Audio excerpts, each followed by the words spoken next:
Welcome back, everybody, to the No Business Soccer Podcast. I'm your host, Snooze. I'm here with my boy, Hype Man Vic. And of course, we got Danny P on the ones and twos. Brainiac's not with us today. Unfortunately, I know he's his show favorite. He is hanging out with the good weather out in Portland, Maine. I was told I can't just say Portland. I have to say Portland, Maine. So dude's having a great time out there. But enough about a guy having great time and great weather. Vic, what are you sipping on today, sir? First and foremost, it's not great weather. It's cold. All right. Cold weather is not great weather. That's second. best. No, I don't want to hear it. Second, I'm sorry. I do not have my shaver. Y'all are going to have to deal with this for this episode. My apologies. And third, I am drinking Weller Foolproof. I liked the 12-year in the last episode we had, and I had a little slip up calling 12-year-old. But saying I love 12 years. But now we have the Foolproof, and it's absolutely delicious. It smells well, good. I have to say that I think that you're growing the beard because of the alcohol, or the whiskey specifically. So, goes hand in hand. Yeah. Looking more manly, more rough. We'll see if it gets longer by the end of this when I'm drinking. Yeah, exactly. Well, today we got a lot to cover. There was a lot in all the leagues. We also had the first match day of the Champions League, so we got a ton to talk about, Vic. But before we get into it, let's handle our Austin FC minute. Yeah, Austin FC looking better. Still lost, but looking better. They lost to Houston. Houston, I think, is like 5th place right now. Lost 1-0, and it was a pretty not well taken goal from Houston. I mean, it was a bicycle kick. It was pretty cool, but like it just kind of fell to him. So we looked. Wait a minute. Did you say Houston are 5th place right now? I mean, I don't know if they actually are. It just sounds like. I think they're like 5th place. They're usually bad. Yeah, I just assumed they were last place or something. No, that's what they were. I think the last 2 seasons, but yeah, they're in 5th place right now, and we are in 11th. Oh, Dallas cool. is in 10th, so we're losing Copa Tejas. So, wow, we are. Yeah, I know we are everything except mathematically eliminated from the playoffs. But the way we're playing, I don't think it's gonna happen. The thing that I want to talk to you about in this minute that we have, which is not a minute, Driussi reposting tweets about himself being traded. What's going on there? And Wolf getting fired. Yeah. I don't know, man. He's just on a slump, and I guess he thought Austin would have his back more than they do, and people are talking about him getting traded or getting rid of him, and I don't know. He's on a slump for sure, but I mean, he's the best player that Austin has ever had, so I don't know why we would be saying that to him or wanting if he was in his form that he was in on the semifinal run, I think there probably wouldn't be as much I guess hate from the fans. I don't know. I don't know where to put it, but anyway, yeah, I thought that was weird. Like, oh crap. Okay, well we got some drama going on. Okay. Yeah. Well, I got to tell everybody, was at dinner, having a nice dinner with my wife, and in comes Johan Valencia, and she says I freaked out, didn't know what to say, and I just like acted like I knew him, ran up to him, gave him a big hug, and Vic knows this about me, but like, not everybody. Everybody's my friend. Everybody wants to talk to me. So anyway, yeah, Johan Valencia, we're buds now. I said what's up to him.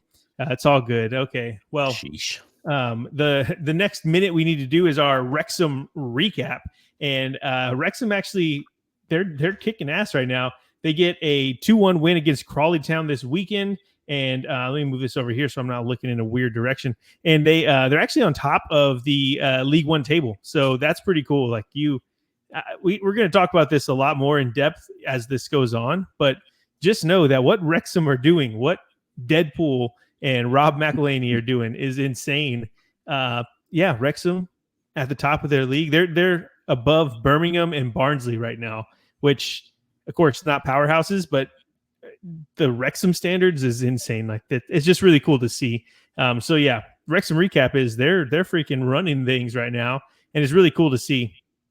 So won't spend too much time on that. I think that's about it. Vic, anything else we need to talk about? How was your weekend? Anything that we need to go over before we jump into some European soccer? We let our fans waiting for too long. Let's go ahead. That is true. We didn't get to do our preview show on Friday, so sorry, very much sorry. Okay, well, let's do it. Let's jump right into La Liga match day 6. They're going really quick. They have a lot of weekday match days coming up. So, okay, first off, Friday saw Alaves ensured that the good vibes in Sevilla didn't last long as they get all 3 points with a 2-1 win. Saturday, Vic's Volidoli and Real Sociedad draw 0-0. No, we can't talk about those, Vic. Osasuna beat Las Palmas 2-1 in an entertaining match at El Sadar. And sound the alarms because, Vic, I don't know if you know this, but Valencia did it. They won a freaking game. They beat Girona 2-0 to take themselves out of the bottom of the table. Whereas Vic put it, holding up the rest of the table, they threw them aside and said, we're going up. Just one rung, but still, they're not at the bottom anymore. Yeah. Real Madrid, exactly. They, don't be bottom. If you're not, it doesn't matter. You're getting relegated either way. But anyway, Real Madrid beat Espanyol 4-1, and they looked better in attack this weekend. I know we had talked about it last week, but they looked way better. But Mbappe still loves scoring penalties. He loves himself a pin for sure, as that's where his goal came from. Sunday saw Getafe and Leganés go 1-1. Bilbao continue their winning streak as they beat Celta Vigo 3-1. And remember when Celta were on fire earlier this season? That is not the case anymore.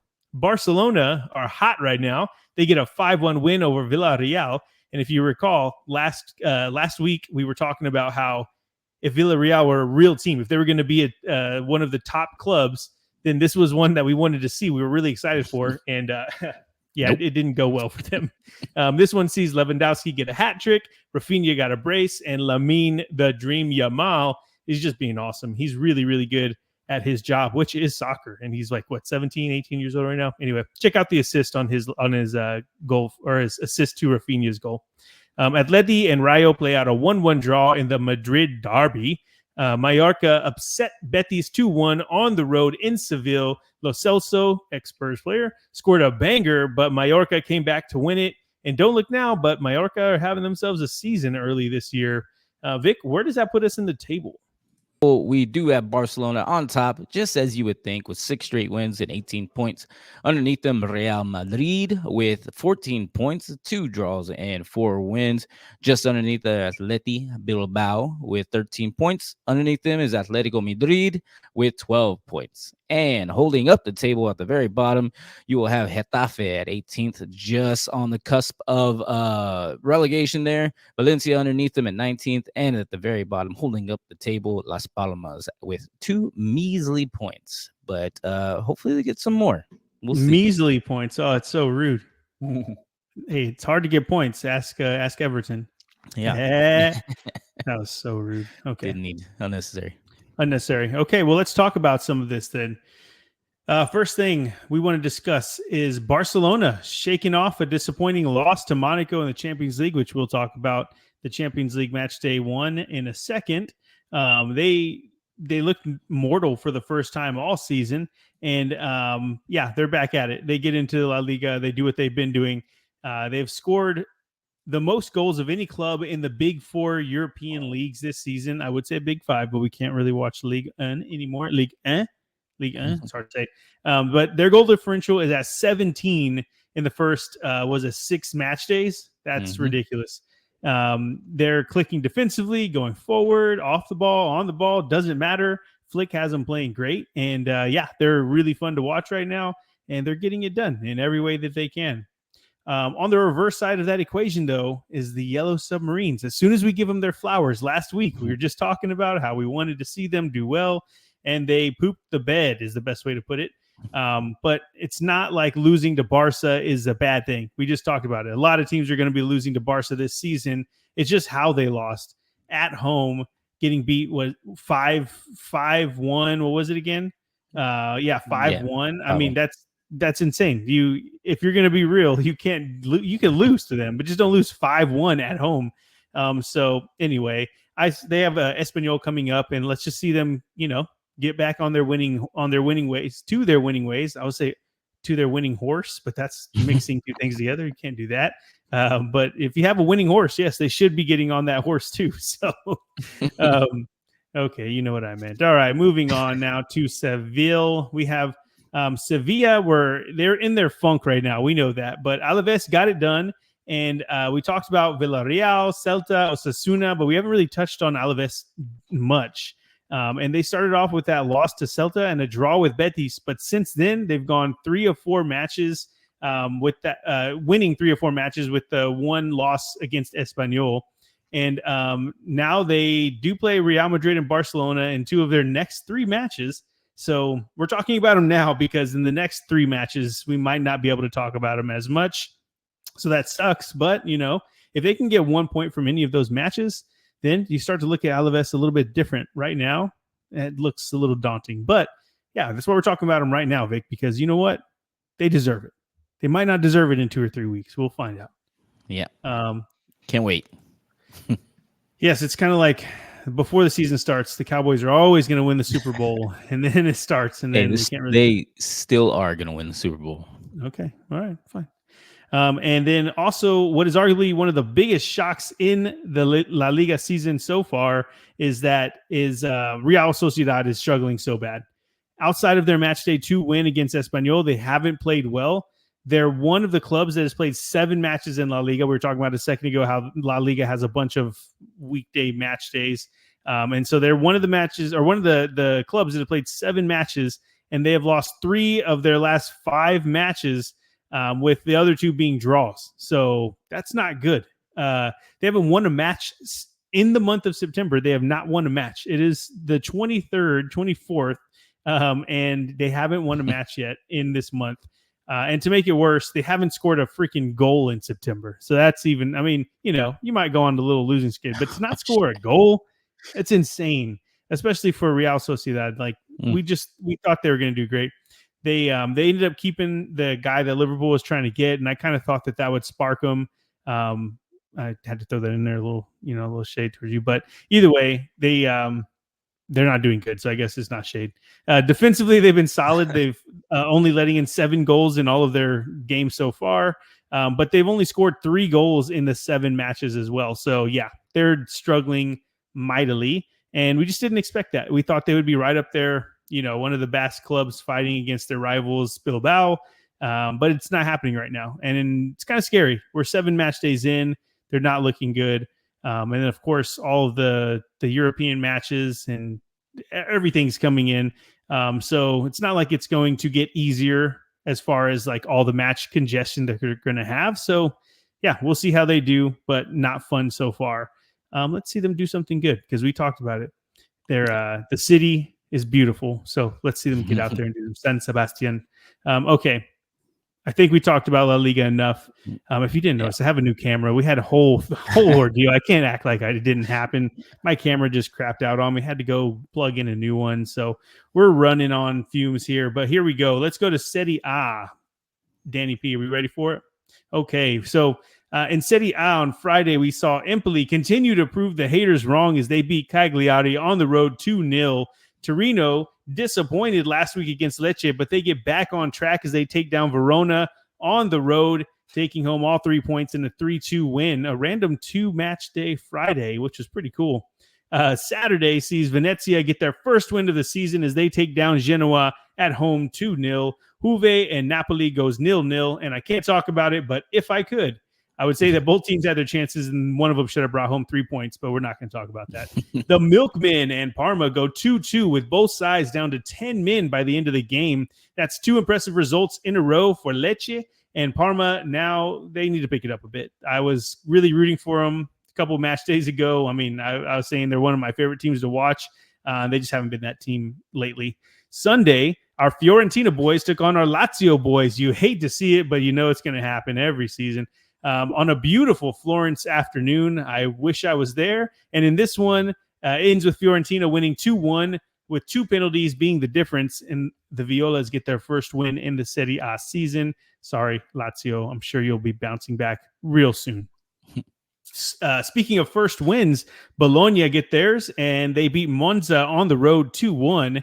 And to keep the first win train rolling, Roma and their new boss, Ivan Juric, get their first win and their season started really because they had a horrible run last week with their coach De Rossi being sacked. We didn't even talk about that yet. But Roma beat Udinese 3-0, and we'll talk more about that here in a second. And the Battle of Milan, the Milan derby, going, I guess, determining who owns the San Siro. We're not sure what you want to call it, but this one ends 2-1 to Milan. Inter were heavy favorites going into this one, but Captain America gets another early goal. He does it all the time. He scores early. Doesn't mean they always win, as Vic will surely talk about in a little bit. But they do go on to win this one. And on Monday, well, it was supposed to happen, but I got called out for this, and I won't make the joke anymore. But Atalanta and Como were delayed due to weather today, so they're going to be playing tomorrow or Tuesday, September 24th, whenever you're watching this. But that's how they played out in match day 5 of Serie A. Vic, how does that leave the table? Yeah, and the table still has, well, not still, but Torino is on top with 11 points, just edging out Napoli and Udinese with 10 points, and just rounding out the top 4 is Juventus with 9 points. Juventus looks pretty good, too, still, even though they're playing at some draws. But holding up the table on the bottom, Monza, as you said earlier, are at 18th place with 3 points, followed by Como, but Como does have a game in hand, as you alluded to earlier, with 2 points. And at the very bottom, holding up the rest of the league, is Cagliari with 2 points as well. So probably hoping that Como shite the bed and stay down there with them to help them to get out of relegation, but we will see.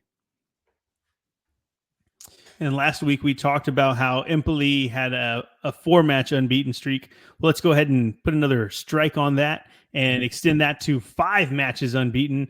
And as a matter of fact, Empoli are only one of 3 unbeaten sides in the Serie A so far. That includes Torino and Juve as well. And what Empoli are doing is crazy. We already went in depth about it last week, so I'm not going to wax poetic. You like that? About it again. But they do have a date with our Violas, our Fiorentina, this weekend. So, you know, if they want to keep that underdog narrative going, let's see them do it.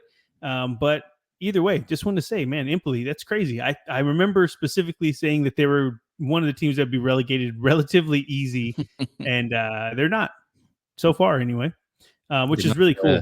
Must have heard the podcast. For sure. Yeah, exactly. They have it in their locker room. They taped it up there. Like, for sure. These dudes are talking shit about us. Well, hey, you know what? If that's what it takes, I'll be the guy that does that for them. We'll be the people that do that for them. How about that? Team player here. You. You're the one that talks shit.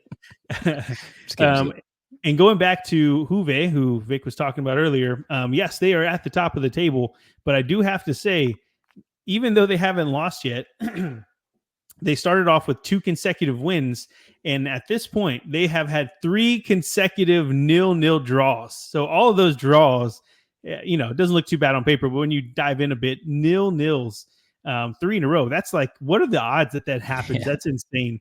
And I did kind of bring it up, even though they have been draws. They've looked like the better team for most of the points. There have been some pretty crap play at some points, but just if they had just been able to tie it up and finish out some of these games, finish out some of those chances, we'd be looking at a way different table. But I guess they haven't done it, so maybe they're not capable of it. I don't know. Oh, they're at the top of the table, so what can you say? Yeah. You know, you can't complain too much, but just like, if I was a Juve fan watching their games every weekend, I'm like, dude, 3 0-0s in a row. Are you kidding me? Let's do something.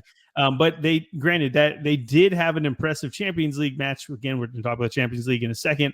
3-1 win over PSV. So, you know, we're only talking about the domestic form here, but either way, that's not fun. Okay, back to the Roma saga. Last week, we had just talked about how it didn't feel like the team was gelling under De Rossi. They were kind of in a directionless team that had no heart. They were kind of just dropping points where they shouldn't be, and they hadn't won a game yet. And what was going on with Roma? And we didn't hit the panic button. If you remember, Vic, we specifically did not hit the panic button. Well, it turns out their owner wanted to hit that panic button really fast. And they capped their horrible, horrible week where they fired De Rossi with a win. And that's kind of just what they needed, right? Everything is better when you're winning. And when they sacked De Rossi, it was actually kind of out of nowhere. I mean, when you see the results, well, we were only like 4 match days in at the time. Yeah, we're match day 5. So didn't really see it coming. And I don't think a lot of the fans did. Obviously, De Rossi is a freaking Roma legend. So it's kind of almost like a disrespect to a legend, like let him try to work through that. But they did not want to. So what I will say though is that the new coach, the new manager, I'm sorry, we'll say manager, Ivan Juric, he was talking about it in the presser, and he was just talking about how the team, of course, it's hard to come in an instance like that, in a situation like that, but they kind of rallied around each other.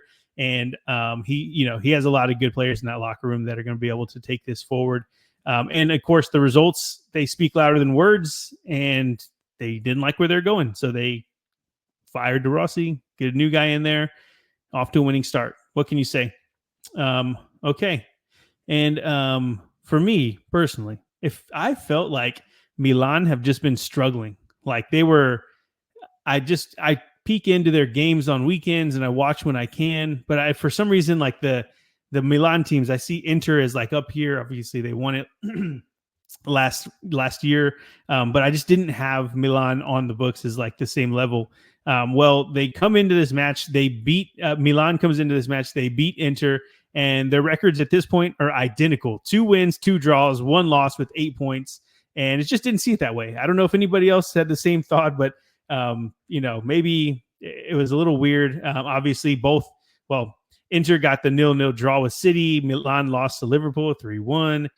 So I think it just was a feeling that I had, but when I look at the table and I kind of did a recap, getting ready for the show docs, Milan are right there with Inter, right at the top of the table, like Vic talked about earlier. But yeah, I mean, all that matters to those teams though is getting the win over each other. And Milan, they're pretty much saying we ain't going nowhere. They're sticking around. So anyway, just wanted to throw that out there because I don't know if I was the only one, but it felt like Milan were not the powerhouse that I thought they were. And it turns out they are who we thought they were. So whether that's good or bad, I think it's good. Yeah, they're turning it around. So they got 2 straight wins, and we'll see if they keep it together. And they absolutely torched Liverpool coming out of the gate in the Champions League. So I told you that was going to happen. Yeah, and it was so hard. Didn't end that way. Yeah. We put things back on track. It was cool. Hey. Let's get back on track. Okay, bud. You can talk about Liverpool here in a second because we're talking about the Premier League next. The Prem, mate. I'm sure we're going to talk about your team. They had a great game this weekend. Okay. In the Prem this weekend, Saturday morning sees Chelsea continue their good form as they dominate West Ham 3-0 on the road at London Stadium. Villa beat up on Wolves like most teams seem to do, and they get the 3-1 win. In what's probably the shock result of the Premier League weekend, Fulham get 3 points against Newcastle as they dominate in this one en route to a 3-1 win. But at least the Newcastle kids look awesome. I don't know if you guys see them or if you guys are the same way. Vic and I have a very, very drastically difference on styles of kits. But anyway, I love their kits. So they look good in this loss. Southampton and Ipswich ends 1-1 after Ipswich salvaged a point with the 95th minute equalizer. The Saints needed all 3 points, just wasn't meant to be. And I would guess 1-1 is okay for 2 teams that are trying to be in the league again next season. My Spurs get back on track at home with a 3-1 win against those Brentford Bees. Solanke gets his first goal for Spurs, and they are off and running. I know I was just talking about how everything was so sad, but again, we talked about it with Roma. Winning changes everything. Just remember that. Everton get their first point of the season. They draw with Leicester 1-1. Everton followed the same formula of getting up early and letting the lead slip, but this time, they didn't lose the entire game. They just split the points, so that's cool. Liverpool beat up on the Cherry. Yeah, exactly. Baby steps. Liverpool beat up on the Cherries, and this one ends Liverpool 3, Bournemouth 0. Luis Diaz is good. I keep saying it every time, but he's just good. He gets a brace. And even though I personally think that Nunez is a little overrated, we've had this conversation before, that was a sexy goal. That was nice. Curler, yeah. I love to see it. We'll talk more in a second, Vic. Hold on. Yeah. Actually, are we talking more about this? Let me check my docs here. We are not. So this is your chance. Go ahead. No, I was just gonna say it was weird when it went in because I'm used to just him missing or hitting the post, something like that. So when it went, I was like, oh, yeah, I'm used to him missing all the time. He can do that. Yeah. Yeah. Every time he's in though, I know at least one goal was going in. but it should be like probably 4. But he always misses everything. But we can. Well, I think I'll safely say that Luis Diaz is like Sonny to you for me, if that makes sense. Yeah. You know what I mean.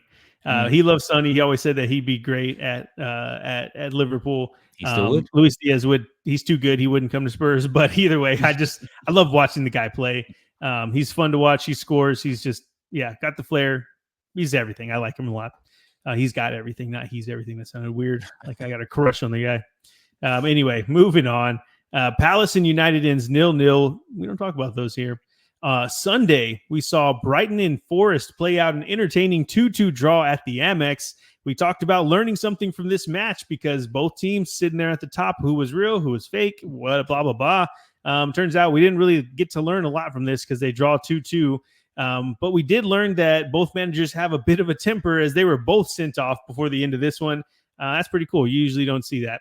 And your Premier League main event of the weekend ended 2-2 between Arsenal and City. And we'll break down that match here in a second. It was an instant classic.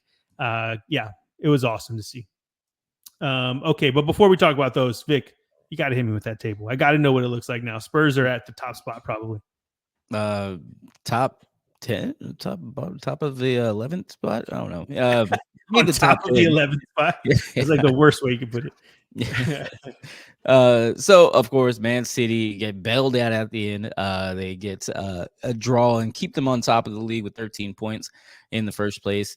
My Reds come back and get a well-deserved win. They are tied with Aston Villa for second and third, second for Liverpool on goal differential. Because we do not allow goals. So you got Liverpool at second, Aston Villa in third, and in the fourth spot is Arsenal with 11 points. At the very bottom of the league, you'll see Southampton at 18th, Everton not at 20th, at 19th, only beating Wolverhampton Wanderers at the 20th spot. Each one of those teams has one measly point to the league this year so far. So that's going to be a really weird fight for relegation. So, you're so demeaning. One measly point. Easily. That's messed up. But hey, it's 1 point. So you got to earn them. You got to earn them. Yeah. You do got to earn those. And speaking of someone who's not earning a lot of points this season, let's talk about West Ham. I know we don't talk about them a lot. They're kind of like, I don't know. They're just always in the Prem. They're always mid-table, sneaking up into the top 6 every once in a while. Excuse me. But they're actually struggling a lot this season. It's really weird to see. They're 14th so far with 1 win in 5 Premier League matches. And at the beginning of the season, I remember in our breakdown, I was talking about how they had gotten Fulkrug, Somerville, Guilherme, Wan-Bissaka, and I was just really excited to see what they can do. But under their new boss, Lopetegui, we talked about how even though they have all these pieces, he's a very, I don't know how to put it, because I'm not the most technical speaking soccer fan, but I will say that it's just a slower paced game. They're not very attack minded. And so far this season, I don't think that anybody was expecting free flowing, awesome play, but it just hasn't gelled it. They haven't been playing well.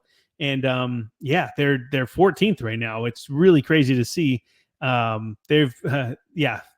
you know they're the bubbles, right? So I have a little clip here that makes me sound like I know what I'm talking about, but they've definitely been more bubble than hammer this season. Hardy, har. But yeah, it's true, man. They just haven't been themselves, and it's been crazy. I don't know what's up with it. I'm assuming it's not going to stay this way. They've just got too much talent on their squad to stay down. But it's weird to see. Okay. Villa, on the other hand, are flying, and outside of their 2-0 loss to Arsenal match day 2, they've won every other match they've played, including their first Champions League match since like the 70s or something like that. They beat up on those young boys, which is probably my favorite team name to say. They're the Swedish team. Come on. We talked about how Unai Emery might struggle to replace the goals they lost by Diaby and Luis leaving this summer. But again, outside of the Arsenal match, they've scored at least 2 goals in every single match they've played. Johan Duran has scored 4. Their new boy Daniel has 2 goals, and Ollie Watkins has 3 already. So they're just a fun team to watch right now. And I never really think of Villa as a team that's like going to be up there in the top 4 fighting for those positions, but they did last season, and they seem like they're well on their way to being a top team in the Prem this season as well. Let's see. Okay, yeah, I was actually going to talk about what you were talking about with the table. Vic was talking about how those teams it's going to be like a relegation battle that's pretty crazy, but the bottom 6 teams in the Prem, just to flesh it out a little bit more, from 15 to 20, none of those squads have a single win. So it's not like they have one win and a bunch of losses. No, they don't have a single win. They've all given up a minimum of 7 goals in 5 matches. And Everton and Wolves, not picking on them, but they've already let in 14 goals. So it's crazy. Like, I'm not just pointing out these teams and picking on them. I'm just saying that for some reason in the Premier League, like, other leagues are not this bad at the bottom of the table. It's not very good down there. And I don't know if it's just sloppy play, the long season. I don't know what's going on, but it doesn't look good at the bottom of the Premier League table. Usually there's a little bit more parity. There's like one team that's not that good. But right now, at least through 5 match days, it does not look good at that bottom of the table. Yeah, okay. And I did bring up in the previous episode, I was like, the only thing kind of saving Everton, and we give Everton crap just because, that's Danny P's team, but the only thing that was saving Everton is that there are other teams that are not playing very well just as much as they are. And yeah, I mean, they're right there. They win a game or two. They're like right there. They're winning games. They're in 14th. So yeah. I mean, it's kind of crazy to see now, because those bottom 6 teams, like you said, 3 of them have 3 points and the other 3 have 1 point. So 1 win is all the difference from relegation at this point. So hopefully they can do it. I still pick Everton as being relegated probably, but I hope they don't, because Danny P, producer. A lot of games, a lot of match days to play, but that's kind of the joy of doing a show like this, where we're covering every single match day. So stay tuned, because you're going to see it all happen here. But it's kind of cool because we get to talk about it every week in and week out. So we're going to be right there with all of you fans of all these teams talking about it. So yeah, right now it looks kind of weird. Maybe it evens out. We don't know. But either way, being able to talk about it in match day 5 as like, what could this turn out to be? A really good battle up top. Well, not really. Probably City are just going to win it. But at the bottom, anyways, a really cool battle. A really cool battle at the bottom. Try saying that 5 times fast. Is going to play out, and we're going to be able to see it right before our eyes here on the No Business Soccer podcast. Cut that, clip it. Nice. All right. Nice. Professional. Good job. Vic, you want to talk about City and Arsenal? I think you want to talk about City and Arsenal. Not particularly. Let's do this. But yeah, I see you wrote some stuff here for him. Go ahead. Yeah, I know. So you knew this was going to be a chippy match from the very beginning, when Kai Havertz shoulder checks Rodri within the first 3 seconds of the match. Like, literally, the first foul happened 3 seconds after the ball was kicked. And Haaland does Haaland things, scores a goal, gets the first match. And I do have to say, Savinho, who we talked about for Girona last season, coming this season, he looks like he's been playing in the Prem for multiple years already. Savinho is just really fun to watch. So they link up for the first goal. Then Calafiori gets his first goal of the season, and it was definitely not a strike. If you watch the replay, he was definitely trying to cross that ball. Like, it looks like he accidentally hit it. I don't know. Maybe he could be the most amazing striker in the world, but that, to me, go watch it. It was he didn't even know it was going in. He was surprised anyway. But either way, ends up in the back of the net. And I don't know what made Pep so mad. I think there's a foul before it, maybe. I didn't get to watch the whole game, so I was just kind of checking in and out. But Pep literally karate kicks his chair in the dugout, like just straight all force, just kicks the shit out of it in frustration from this goal. Maybe he thought it was ridiculous too. I don't know. But yeah, you kind of felt from that point like, man, these guys are fired up. Everybody wants to take each other's heads off. Arsenal get their second, though, and then Trossard gets sent off, which really, really angered Arteta, so much so that he almost takes his shirt off, like, for no reason. He's like putting it like he's about to rip his shirt off. He's so mad. And it wasn't meant to be. Was it, maybe City are the Kansas City Chiefs of the Prem, getting all the calls just to make sure that they stay good. I don't know. But either way, Arteta was stripping down naked in anger. And just when you think it's going to be over, right? It looks like it's going to be Arsenal's match to win. But 7 minutes of stoppage time, pretty much all pass. And there it is. The game-winning goal by John Stones. He comes out the hero. He gets City level and or say game-winning, but the leveling goal gets City level, and Haaland bounces the ball off of Gabriel's head. Did you see this, Vic? I did see it. You did or you didn't? I did see it. Yeah, all in the 78th minute when there were 7 minutes of stoppage time. Yeah, I was just gonna say, I did see it. So he levels it up, and he's running out of the goal. He grabs the ball and just bounces it off of Gabriel's head.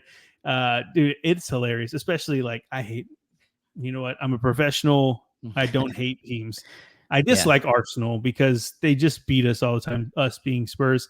And so seeing a team just like blatantly disrespect them was pretty awesome.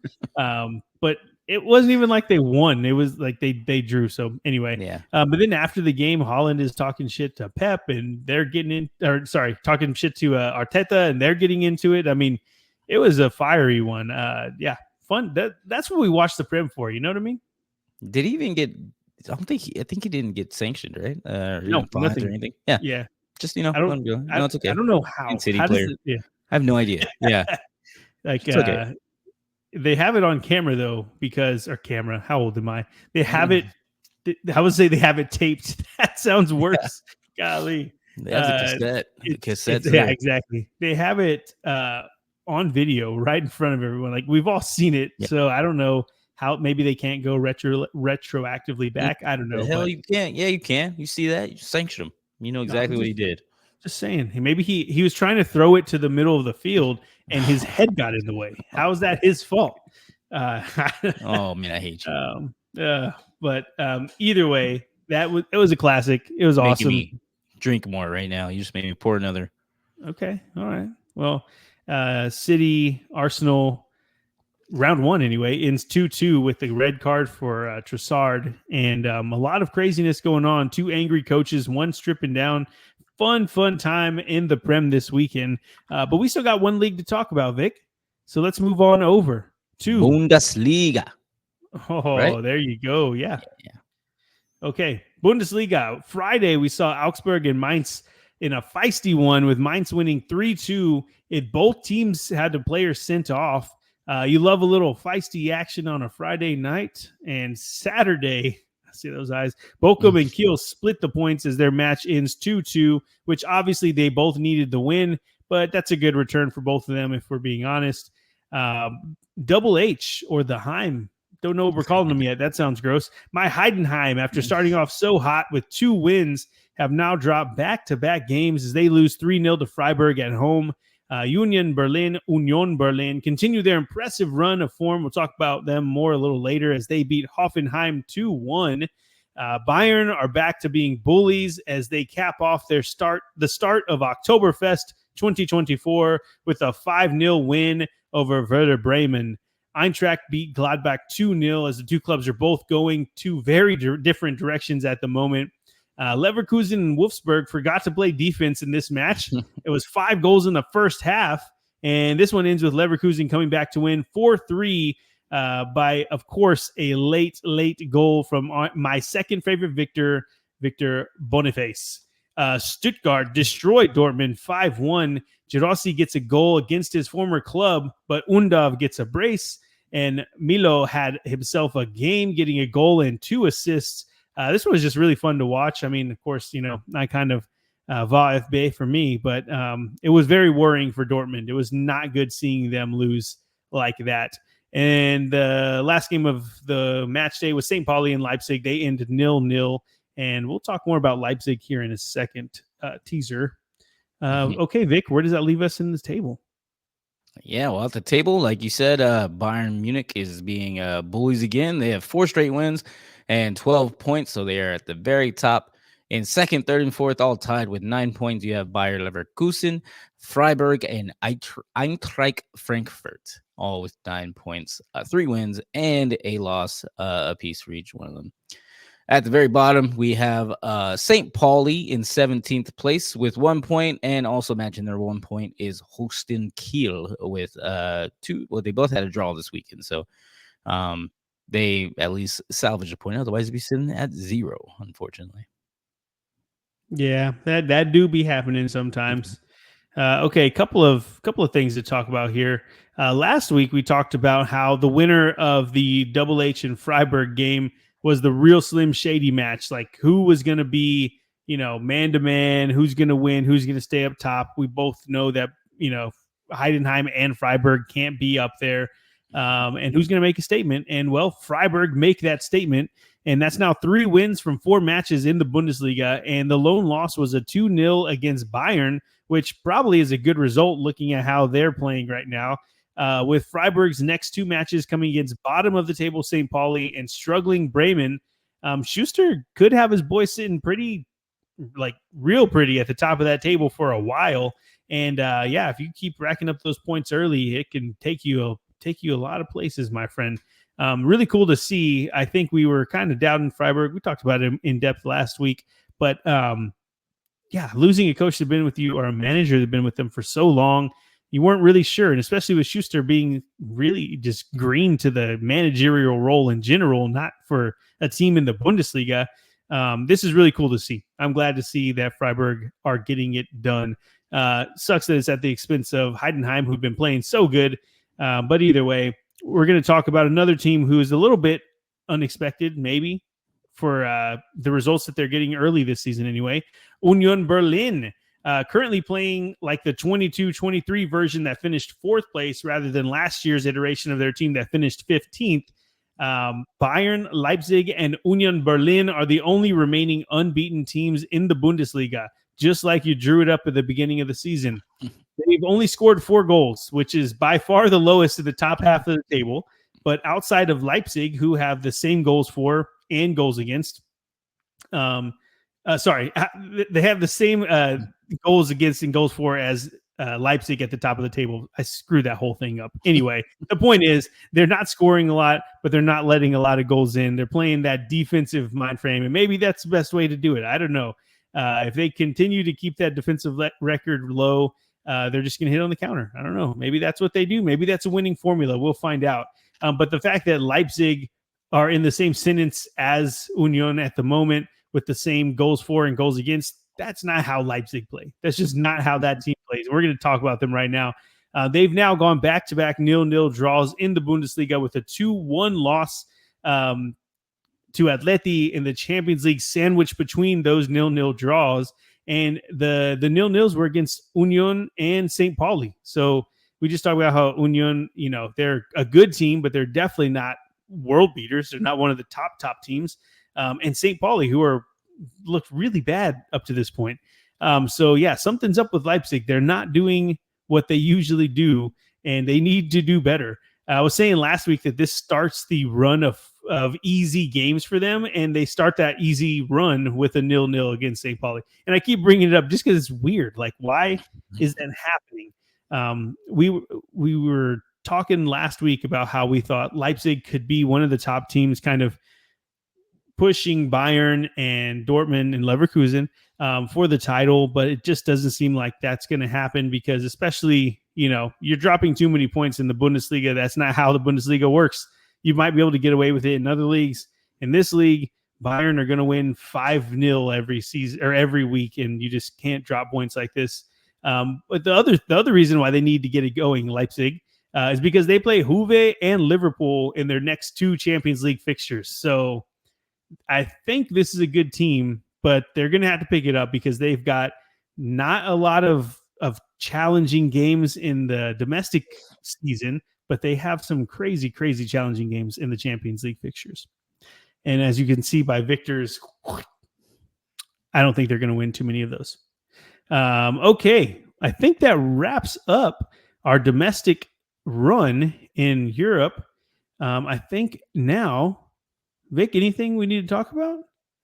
I mean, I could talk about Liverpool for as long as you want, but I don't think we want to do that, right? We can talk about them, but in a different form. Let's talk about excuse me. let's talk about the Champions League now, because of course, as we were talking about a couple weeks ago, we had the new format come and well, I was gonna say come and go, but it really hasn't gone yet. It's just starting up. But we had the new format kick off better, and yeah, match day 1 was really cool. It was a lot of matches. Excuse me. You drink some water, bro. There you go. Should have got some whiskey with you. You should have. Come on over. I'll learn you. Come on over. Okay, I need to. But what I was saying though is that we had a lot of matches going on at one time. It's going to be really hectic whenever the Conference League and Europa League kick off as well. But for the time being, last week was really cool. We got to focus in on the Champions League matches, and let's talk about it. We'll talk about a few of the good results and how the table's looking right now, and yeah, we'll just go from there. So we talked about it a little bit earlier, but Juventus did beat PSV 3-1. Aston Villa beat Young Boys 3-0. Real Madrid beat my Stuttgart 3-1. And actually, Stuttgart scored first. I felt like that they had that game in the bag. Not really in the bag. That sounds weird, but it felt like it was going to be a close game. Like I think that they get more from this than they lost by losing at the Bernabeu. Like, come on, most people are going to lose at the Bernabeu. And then, of course, Bayern do Bayern things. They win 9-2 against Dinamo Zagreb. Vic, you want to talk about your team? You want to talk about it? Yeah, they did win 3-1. After the 6th minute. We looked pretty good. I think Captain America came and just blew our legs off and scored a goal pretty quickly. It was a very emotional time for me because I did want to cheer, but I was like, I can't. But no, Yeah. we did look good the rest of the match. Luis Diaz, Luis Diaz did look Luis good. Diaz is good. That's all you have to say. He is good. Yeah, but I mean, we look good the whole time, and I mean, Virgil van Dijk is still just absolutely rock solid in the back. He was getting headers out of there, any corner. He was, I mean, he looked great. So I'm feeling really good about it, and I can't wait till we start to get to the playoffs and the, you know, kind of the elimination rounds and everything like that, so we can see where we really stand in this league. So I was going to say, did you want to talk about Tottenham? Did you want to talk about Tottenham while we're yeah. So we beat Brentford this weekend. So nice. That was a lot of fun. Yeah.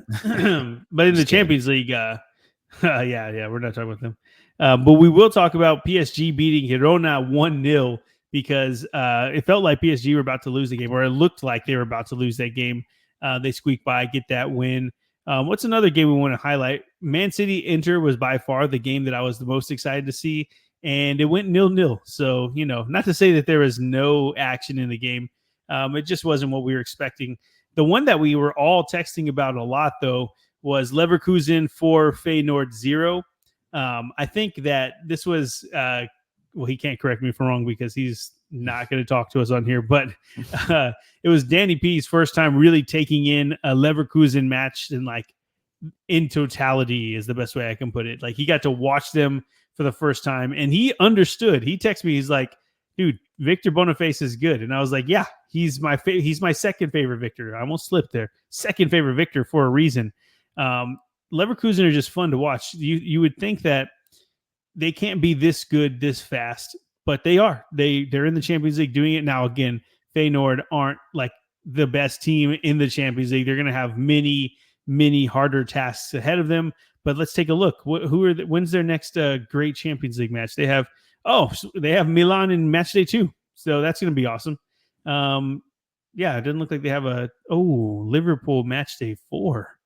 Mm-hmm. Wow, November 5th. Damn. Let's go. Jeez. Let's go. Yeah, I mean, they have like 2 weeks in between every match day. That's going to be awesome. That is appointment television right there. November 5th, 2 p.m., Liverpool, Leverkusen. Man, I'm excited. I must have missed that on the draw. We got a pretty tough kind of draw there. Yeah. We're going to have to watch that one together. That one's going to be freaking fun. Let's do it. Beanie Riley's. Let's do it. No, that's not fair. I don't know if there's a Leverkusen bar. I doubt it. Maybe there is.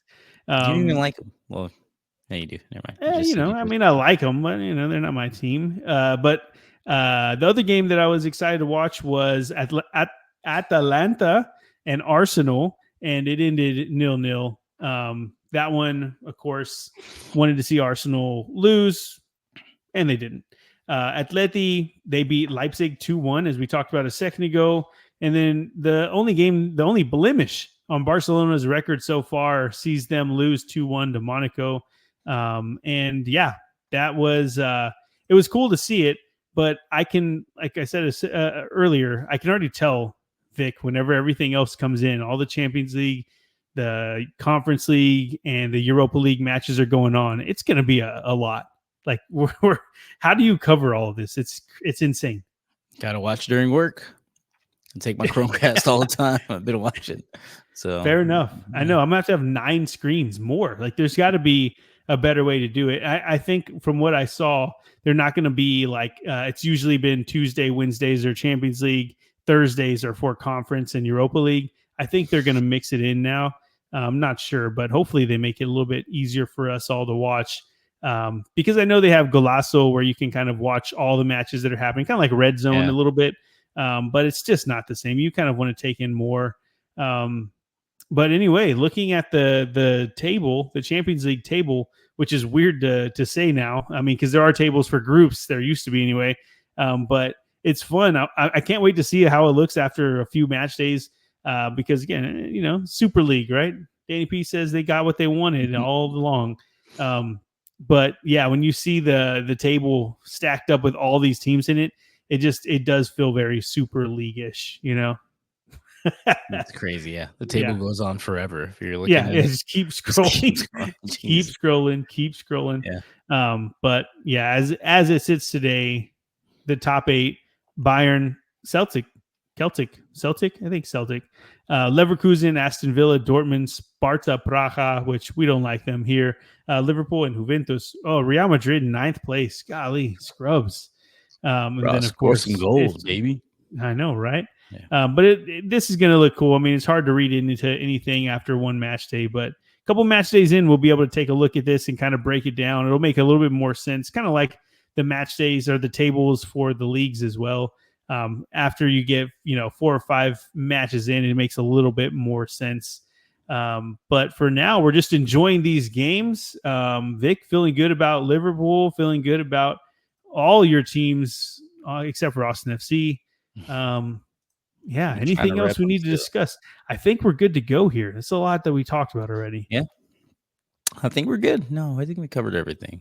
And plus, we're good and drunk. Well, I'm not leaving here till you've had like 4 whiskeys. I could still. I think I finished it, so that's probably a good time to roll off. Like, I'm good to go. We're good to go here. Okay. Well, then take us home. Again, appreciate everybody for coming along with us, talking some football, soccer for all the Americans. Be sure to comment, like, subscribe. I want to know, like, if you're listening to us, where are you guys listening? Are you at work? Are you on your way to work? Are you in the shower? Are you just at home doing nothing? Just let me know. I usually listen to us whenever we're on the way to work. So other than that, let us know what you guys think. If we missed anything, let us know. Or if you want us to cover something in the next episode, please let us know down in the comments. Otherwise, we appreciate it, and I hope y'all have a good one. See you next time. Peace.